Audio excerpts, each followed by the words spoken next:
තවත් න්‍යාස ගැටලුවක් තෝරගත්තා තිරි වලට පැහැදිලි කරන්න. a ඍණ b වර්ගයේ න්‍යාසය දීලා තියෙනවා.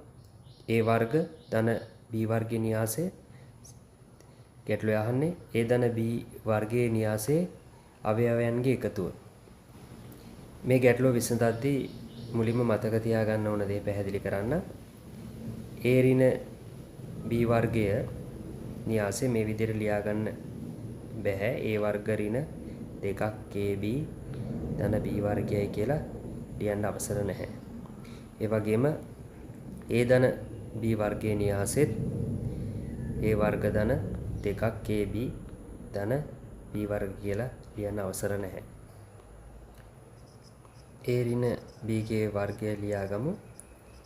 a ඍණ b වතාවක් a ඍණ b එන ඉස්සරහට එනවා a වර්ගය a වතාවක් b නිසා ab ඍණ ba ධන b වර්ග. දැන් අපිට පුළුවන් ආදේශ කරන්න 4 බිඳුව ඍණ 6 බිඳුව සමාන වෙන්න යනවා a වර්ගය ධන b වර්ගය එකට ලියුවොත් ඍණ 1 ඍණ 4 3 5 අඩු කිරීම කියලා දාගන්න පුළුවන්.